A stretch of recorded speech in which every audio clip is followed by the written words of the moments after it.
I don't got your 2 cents in my pocket, but right now I got a roof over my head. And since I'm not Dracula, I open up the curtains. My God, I'm not burning or... All right, ladies and gentlemen, what's going on? Hope everyone's well. God is good. Today, I have to apologize. I have to apologize because it's soul. Oh, piercing. It's soul piercing. It's soul piercing, and it's hard to talk about. Where's my fedora? Oh, I'm back, dude. I'm back. The little fedora tap on that one. God is good. And it's not because he gave me this rockin' bod, dude, where I can have sick dance moves all the time and all day, dude. 9 ways to Sunday dance moves. It's not because of that, although I get on my knees every night and I thank the Lord for this rockin' bod. But here's the deal. I have to apologize on behalf. This is serious. I have to apologize on behalf of every Cybertruck owner.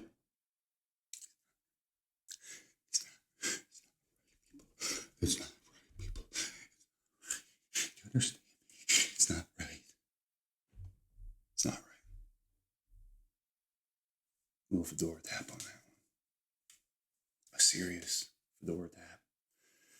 It's not right that you can be that affluent and pretentious enough to have the audacity to complain about having the most futuristic automobile known to mankind. Oh, what a pity that is. Oh, yeah, I'm crying from here. Well, they blocked me in a Tran in a dress. She totally said, that truck's ugly. Oh, no, it's ugly. What a pity. You own a Cybertruck. How do people complain? Did your mom commit suicide? Try committing suicide when you were 3? Your older brother died of fentanyl over everyone you loved died of fentanyl? Do you see me complaining? No. Psych wards, jails. I got my first felony at 12, people. You think I complain? No. God is good. Remember? Come on. It gives you a little bit of right size. How about that? I would say God is good once in a while before you start yapping about all your woes and troubles. Oh my goodness. My Cybertruck. My Cybertruck. Oh my God, my Cybertruck. A twin said that my Cybertruck's ugly. Oh, my Cybertruck's ugly. I don't know. I'm going to start crying. You own a Cybertruck. What do you complain? I've been in 3. 1, I recorded some music with a younger, this kid's dad owned a Cybertruck. I was in Austin and he's showing me. I'm like, we're playing Mario Kart on his Cybertruck. And you're complaining? What? Well, yeah, of course you're complaining. You have to fall asleep with your cell phone. You're a cyborg, remember? You gotta believe in the right or you gotta commit to a bit. That's pretty much what this is. You gotta commit to Trump. Daddy's home. Woo! Let's go. Or you go, I'm on the left. And I'm gonna wear a dress and become trans now.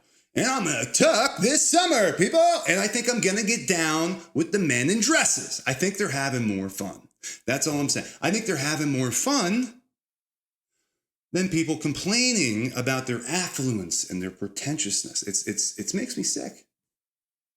You understand what I'm saying, people? So I apologize on behalf of every Cybertruck owner. It's not right. And that's what's up. Come on, people. Daddy's home, dude. Check it out. Last podcast, I was talking about how, look, a lot of the podcast, I talk to kids. This is what's really up. Younger kids, high school, college, and at sets I do 3 or 4 sets a week, and a lot of them go, no one listens. I don't know who Andrew Schultz is for. I really do. What's the demographic? Bert Kreischer, I can see more of his appeal. He takes off his shirt, but he doesn't have a rockin' bod like your boy. So what's going on? I could take off my shirt and do stand-up comedy like Matt Rife. I wear a fedora. Come on, people. A little fedora tap on that. I'm not talking smack. But I want to know, the kids even are saying JRE. Like Joe Rogan, yeah, I don't like the new Joe Rogan stuff. Look, I have to stop them there. I go, look, his first 3 comedy specials were historic. For real. You have to remember, in that time, weed was illegal. No one was doing what that dude did. For real. No one has, he's amazing. I think possibly though, like I smoked DMT, I think like 6-7 times. And once on LSD in my dorm room in college.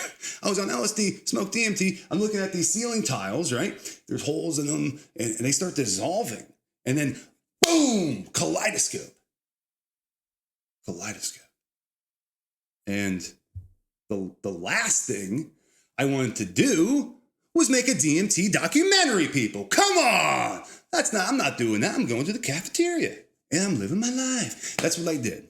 You feel me? So I don't know, man, whether it's like abandonment. I don't know what's going on. Look, maybe you should call it quits after 3 comedies, but I don't know, because I know he's down for the cause. His first 3 comedy specials were amazing. So I'm just giving you my actual thoughts on it. I don't know what the kids think, but I know that they're not into the mainstream. And why would they be? I gotta be on my phone 24/7. Tesla Cybertrucks, political. No one cares. Shut up. Politics. Shut up. Current events. I'm gonna do a podcast on current events. Shut up. That's not real. Can you go outside once in a while? I gotta sleep next to my phone 24/7. You see, I'm attached to it. If I don't have my phone, I don't have my bank login, my bank passwords. I don't have anything, really. I don't even have... I don't have me. If I don't have my phone, this whole phone experiment has gone off the rails. How can you not agree with that? How can you not see how the phone... And this is worse than 1984 because, look, we're voluntarily and willingly walking around with surveillance mechanisms.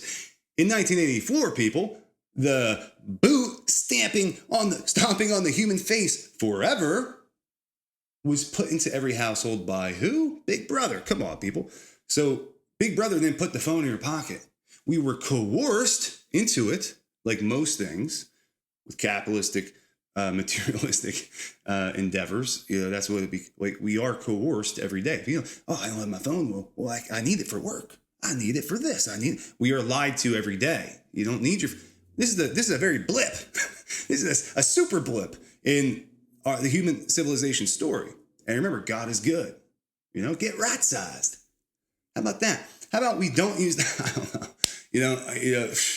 Dude. That's why. Look, I think I'm putting out a comedy special in about 2 years, and I hope to tackle all this stuff in a very comedic way. But watch, because a lot of these, I've been all over the country, people will steal bits, because the people at these big podcasts, like Andrew Schultz, they have writers and stuff like that.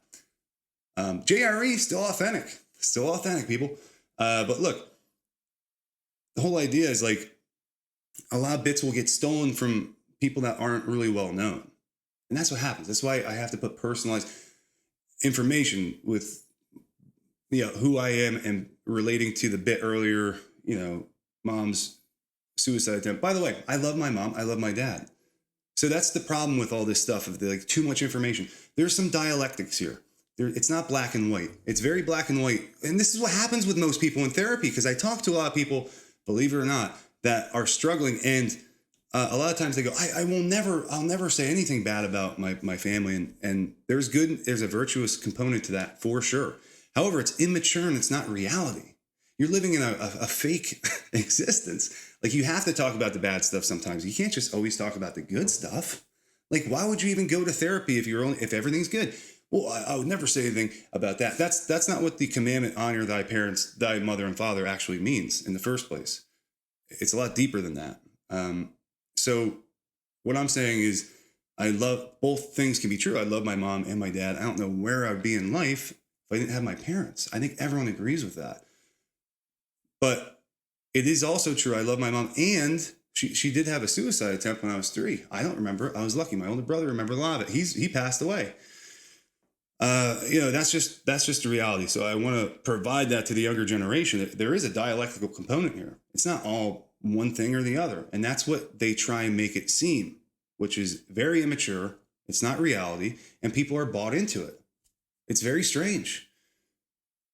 How many people do you see very happy? Like I do, for me, I do see a lot of happy people, but then, you notice it at work where people are constantly complaining, and these people have never really been through anything hard in their life. So of course, everything's bad to them. It's all relative. There's a scale. I don't remember the last time I complained, for real, because I try and do the things I want to do. And speaking of dialectical behavioral therapy, if you go through a hardship like losing a brother, I didn't want to hear it from anyone. And where did I end up? Jails and stuff like that. And then one of my brother's friends called me, who did lose his older brother to a fentanyl overdose. And that landed. That could land. Because, look, I could hear it from that person because they went through that same experience. There is no psychological modality in therapy that can just solve the grief and loss process, right? It just doesn't exist. You learn to deal with it, and then you go, how am I going to honor this person? How would I... are you going to let someone that was angry at you when you were 4 or 5 dictate the rest of your life? That person needs therapy. The person angry at you that you perceived all this judgment from, that's the person who's messed up, not you, And then some people go their whole lives being scared to try things because someone was angry with them. So what? Well, the liberals are angry. The Republicans are angry. Who cares? Again, we're getting back into this whole mess that is mainstream. It doesn't matter. Russell Brand went conservative. I got to watch that before I go to sleep, though, right? I can still sleep with my phone if you want. I don't know. Who knows? Maybe that's good for you. Maybe we're supposed to become cyborgs. I don't believe that. I believe that we're beautiful, divine children of God already. So why worship TikTok? I don't know. I have to do it for comedy. Not really. I don't have social media. I'm going to still do my thing and record a comedy special, do all the things I was already going to do. But, you don't have to do it the way the people before did it. It's not cool. Like, I don't know anyone like Shane Gillis. I love Shane Gillis. And a lot of his bits were like, like older, cool white dudes. They would say similar things. And then Shane had the balls to go on stage and do it in his own authentic and real way. And it crushed, right? Because no one was pulling that off at that time when Shane Gillis came up. No one. And same with Joe Rogan. Like, no one was doing what he was doing back. They're very similar in a weird way.